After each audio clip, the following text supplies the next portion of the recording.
राय star ने कमलापुर गांव से 10 लाख रुपए लेकर सीधा हॉस्पिटल गया। हॉस्पिटल पहुंचकर उसने सारे पैसे डॉक्टर साहब को दे दिए और बोला, डॉक्टर साहब अच्छे से मेरी माँ का इलाज करो, इनको कुछ होना नहीं चाहिए। डॉक्टर ने बोला, चिंता मत करो राय स्टार, तुम्हारी माँ एक दिन में ठीक हो जाएगी। राय स्टार बहुत खुश हो गया। अगले दिन जब उसकी माँ ठीक होकर घर वापस लौटी तो राय स्टार की माँ ने राय स्टार को बोला, बेटा ब्लू क्रिमिनल गुंडा फिर से कल हमारे घर आया था और मुझे उल्टा सीधा बोला, उसी की वजह से मैं बेहोश हो गई और तुम्हें इतना तकलीफ का सामना करना पड़ा। राय स्टार गुस्से से बोला, उस क्रिमिनल के बच्चे की इतनी हिम्मत, तुम्हें गाली दी, अब उसको तो मैं छोड़ूंगा नहीं। राय स्टार की माँ बोली, बेटा तुम गुस्से में आकर कोई फैसला मत ले लेना, वो बहुत खतरनाक गुंडा है। राय स्टार ने बोला, ठीक है माँ, मैं कुछ नहीं करूंगा। और इतना कहकर राय स्टार वहाँ से चला गया। जब वो रास्ते से जा रहा था तो उसको वहाँ ब्लू क्रिमिनल दिखा। वो उस वक्त अकेला था और किसी से बात कर रहा था। राय स्टार ने सोचा, अरे वाह, अभी तो उस क्रिमिनल के गुंडे भी नहीं हैं, यही वक्त है अपनी माँ का बदला लेने का। राय स्टार ब्लू क्रिमिनल के पास गया और बोला, तू कल मेरी माँ को क्या बोल के आया था?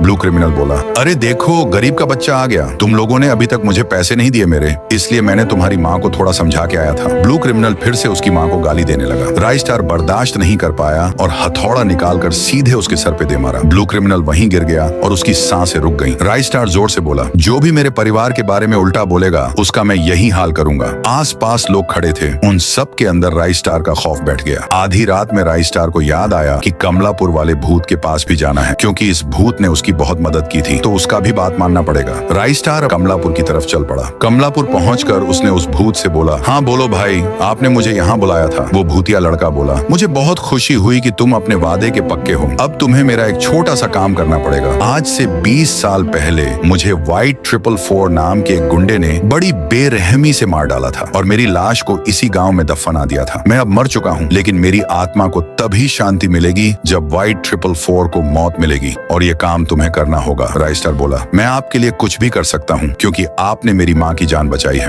अब आप व्हाइट 444 का एड्रेस बता दो। राय स्टार अपने घर गया और गन वगैरह रेडी करने लगा। अगले सुबह वो व्हाइट 444 के अड्डे पर गया। वहाँ उसने देखा कि उसकी पूरी सेना वहाँ खड़ी है। राय स्टार ने आइडिया लगाया और अपना कपड़ा बदलकर व्हाइट के पास गया। राय स्टार ने व्हाइट को बोला, मैं क्लॉक टावर गांव का सबसे बड़ा गुंडा हूँ, मुझे एक बैंक को लूटना है। उस बैंक में 500 करोड़ रुपए हैं। अगर तुम मेरी मदद करोगे तो हम दोनों आधा आधा पैसा ले सकते हैं। व्हाइट 444 ने बोला, अच्छा ठीक है, मैं इस डील को एक्सेप्ट करता हूँ। राय स्टार ने बोला, बाकी की बातें अकेले में करते हैं। राय स्टार ने व्हाइट को अकेले में ले जाकर बोला, तुम्हारा खेल खत्म है व्हाइट 444, और उसे गोली मार दी। व्हाइट 444 वहीं गिर पड़ा और आसमान से आवाज आई, तुम्हारा बहुत बहुत धन्यवाद राय स्टार, आखिरकार मेरी आत्मा को शांति मिल गई। अब मैं हमेशा के लिए जा रहा हूँ, और हाँ, तुम कमलापुर का पूरा खजाना ले लेना। राय स्टार खुशी खुशी रहने लगा। पार्ट 1 मैंने अपलोड कर दिया है, पहले पार्ट 1 देख लो, तभी कहानी समझ में आएगा।